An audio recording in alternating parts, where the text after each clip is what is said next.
جب پہلی مرتبہ آپ حج پہ جاتے ہیں اور 8 کو احرام باندھ کے مکے سے جب پہنچتے ہیں منا میں، تو جو ہی خیمے کے اندر داخل ہوتے ہیں آپ کو حیرت کا جھٹکا لگتا ہے۔ بالکل قبر جتنی جگہ ہوتی ہے، 1.5 فٹ چوڑا گدا ہوتا ہے اور 5.5 فٹ 5 فٹ لمبا ہوتا ہے، اور وہ جوڑ کے رکھے ہوئے ہوتے ہیں۔ وہاں ہی سونا ہے، اسی کو اٹھا کے نماز پڑھنا ہے، وہیں اپنا کہیں سامان ٹکانا ہے، وہیں کہیں جوتے کو سیڑنے ہیں۔ بڑی مشکل ہوتی ہے۔ بندہ جب ایک دم خیمے میں داخل ہوتا ہے تو 1.5 فٹ چوڑا اور 5.5 فٹ لمبا جب دیکھتا ہے کہ یہ میرا بستر ہے، چھوٹا سا خیمہ ہے، تو یہاں بندے کتنے؟ اتنے بندے ہیں جی، 45 بندے ہیں یہاں۔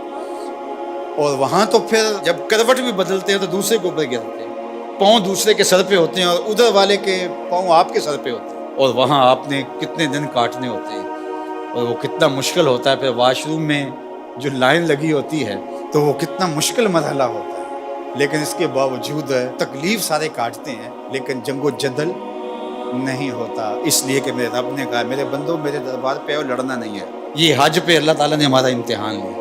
عورت سے مقاربت اور دیگر جو چیزیں ہیں وہ تو حج کے علاوہ جائز ہیں، حج کے لیے منع کی گئی ہیں، لیکن فسوق اور جدال، گناہ کے کام اور جنگ و جدل، لڑائی، یہ حج کے باہر بھی جائز نہیں ہے، لیکن خاص طور پہ ان کو حج کے اندر بھی منع کیا گیا، چونکہ ہجوم ہوتا ہے، اور ہجوم کے اندر لوگوں کا آپس میں لڑ پڑنا، جھگڑ پڑنا، تو یہ ایک عمومی طور پہ ہوتا ہے۔ آپ میں سے جو لوگ دیہاتوں کے ہیں وہ اچھی طرح جانتے ہیں کہ ہمارے دیہاتوں میں میلے لگتے تھے، ہم جب چھوٹے ہوتے تھے تو ہر میلے پہ لڑائی ضرور ہوتی تھی، سر پھٹتے تھے اور آپس میں الجھاؤ ہو جاتا تھا۔ کیوں کہ جب لوگ جمع ہیں، پھر اس میں لازمی ہوتا تھا، کبھی نہیں سنا تھا کہ میلہ ہو اور وہ کسی لڑائی پر منتج نہ ہو، چھوٹی لڑائی ہو یا بڑی لڑائی ہو۔ کیوں؟ اس لیے کہ لوگ اتنے زیادہ ہوتے ہیں تو لڑائیاں ہوتی ہیں۔ اللہ اکبر! تو حج 40 لاکھ لوگوں کا اجتماع ہوتا ہے، کوئی لڑائی نہیں ہوتی۔ یہ کوئی چھوٹی بات تو نہیں ہے نا، یہ اسلام کی سچائی ہے۔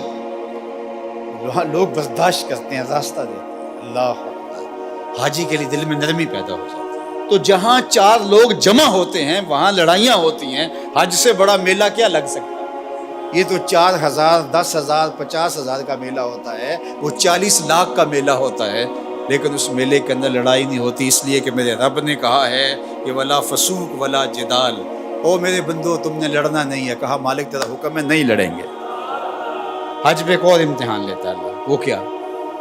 احرام کی شرط ہے نا، پردہ دار خاتون بھی ہو اس کو بھی حکم ہے منہ نہیں ڈھانپنا، تیرے چہرے پہ نقاب نہیں آنا چاہیے۔ اللہ کا گھر کعبہ سامنے، مطاف، وہاں تو بے پردہ عورت بھی جا کے پردہ کر لے، لیکن کہا کہ احرام باندھا ہے تمہارا چہرہ نہیں ڈھکا ہوا ہونا چاہیے، تو چہرہ جو ہے وہ تم نے بہنا رکھنا ہے۔ مالک یہ کیا؟ کہا میں دیکھنا چاہتا ہوں کہ میرے بندے میرے گھر کے سامنے آ کے میرا حیا کرتے ہیں کہ نہیں کرتے، یہی تو دیکھنا چاہتا ہوں، ان کی آنکھوں میں شرم آتی ہے کہ نہیں آتی، یہی تو امتحان لینا ہے بندے کا۔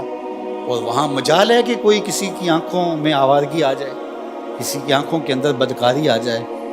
کیسی پاکیزگی ہوتی ہے، کیسی عفت ہوتی ہے یار! اپنی بیوی بھی ساتھ ہو تو تم اسے بھی اس نظر سے نہیں دیکھ سکتے، تو پھر کسی اور کی خاتون کو کوئی کیسے دیکھے؟